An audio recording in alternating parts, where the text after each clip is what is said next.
santun asal gak mandi. Jadi di podcast ini di mana kita membahas semua hal tentang kesehatan dan kebugaran. Di sini kamu akan menemukan tips dan trik untuk hidup lebih sehat, informasi tentang berbagai penyakit dan cara mengatasinya, serta inspirasi untuk menjadi atau menjalani gaya hidup yang lebih aktif dan positif. Sebab inilah hidup sehat dengan berolahraga itu membosankan. Di sini kita akan belajar tentang kesehatan olahraga dengan cara yang menyenangkan dan mudah dimengerti.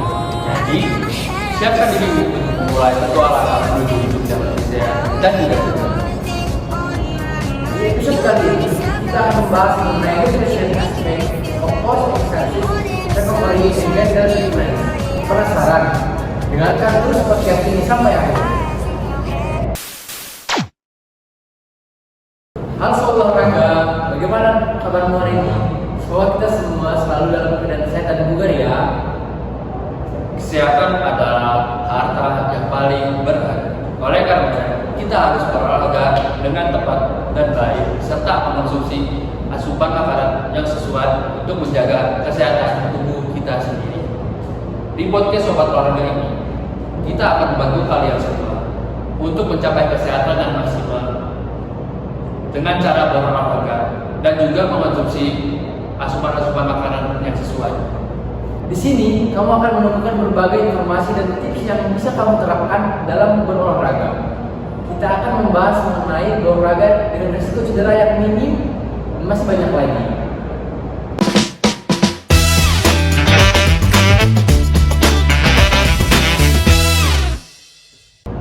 Halo Sobat Olahraga, kembali lagi nih di podcast Sehat Santun Asal Gak Mandi.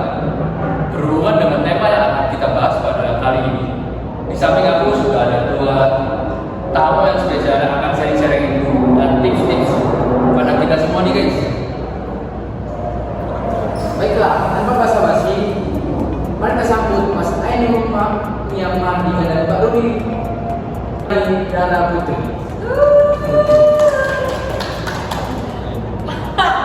Terima kasih sudah undang kami, senang sekali bisa bersedia.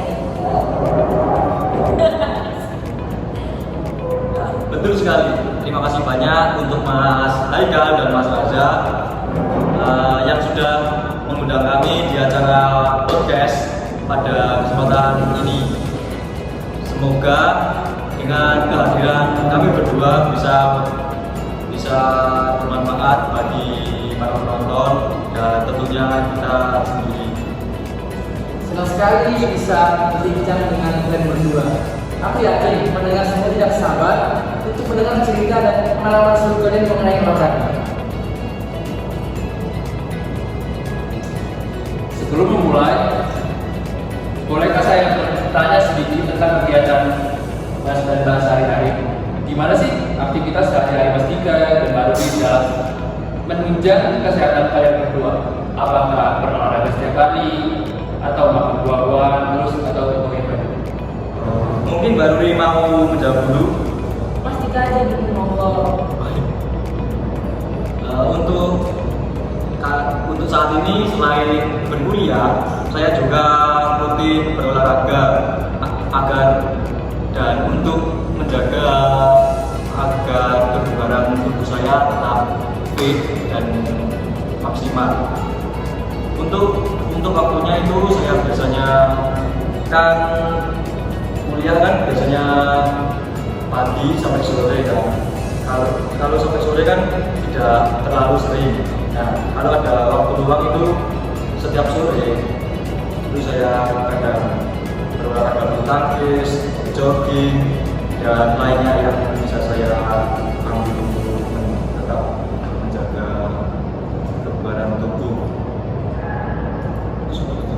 Kalau aku sih sama sih, gak jauh beda dari Mas Dika. Kita kan juga sama-sama masih mahasiswa, jadi ya lebih utamain kuliah lah. Jadi meskipun kita kuliah di olahraga, kita juga ada mata kuliah yang bahas materi, jadi gak terlalu ke olahraga. Jadi fokus aku kan gak terlalu ke olahraga.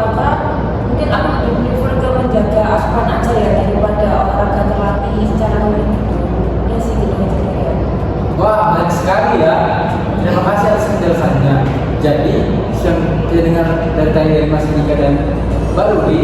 Dari Mas Dika sendiri, dia menjaga kebugarannya itu seperti olahraga setiap sore, dan Mbak Luli itu lebih prefer ke menjaga asupan daripada olahraga terlatih.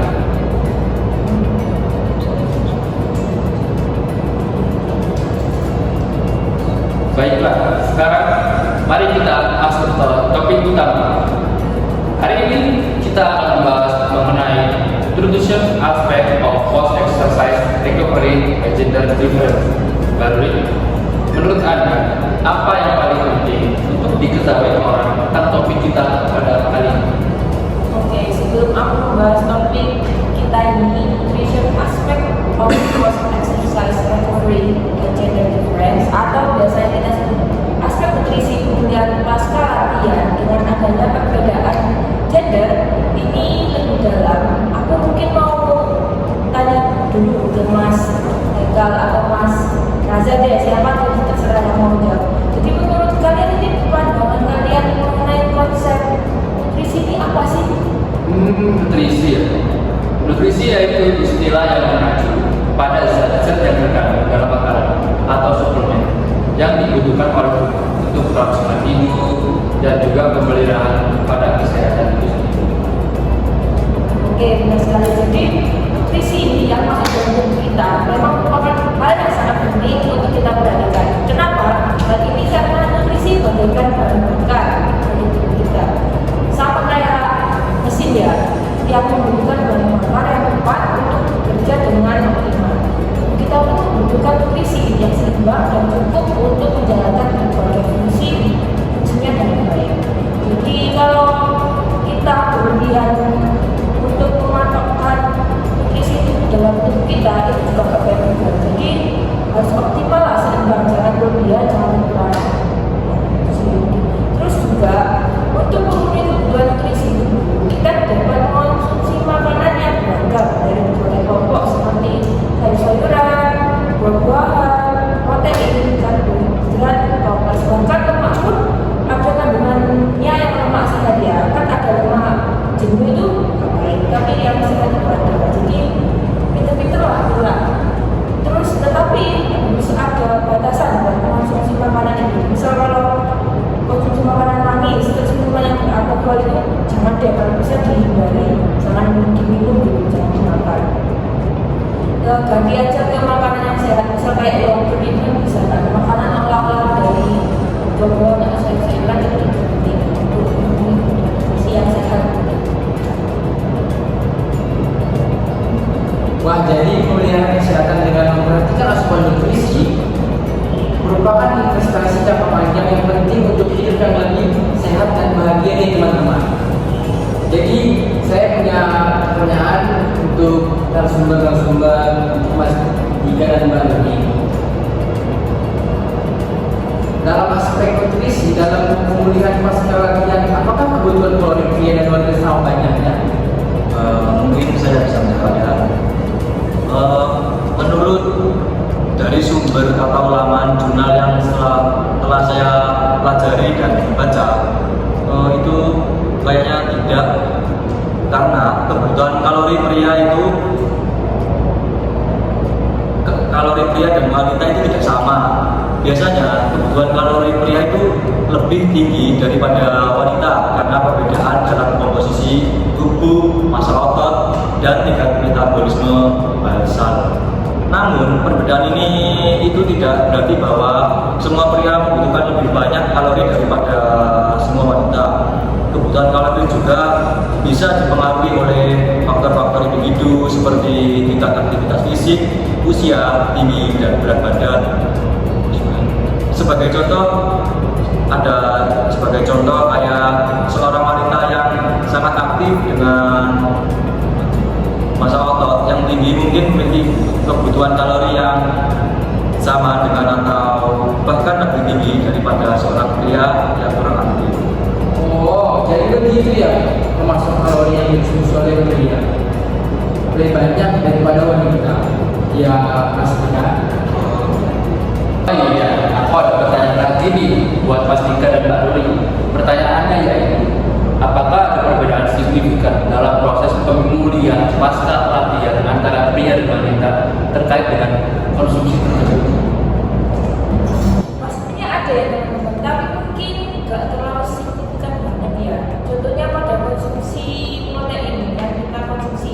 Jadi ada penelitian yang menunjukkan bahwa pria memperoleh manfaat yang lebih besar dari konsumsi protein untuk mempercepat pemulihan otot dan meningkatkan sintesis protein setelah latihan.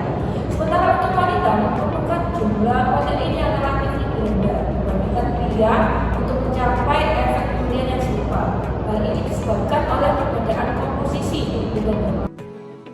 Baiklah sobat sehat, dari perbincangan kita hari ini, kita dapat belajar banyak hal tentang nutrition aspect of post exercise recovery and gender different.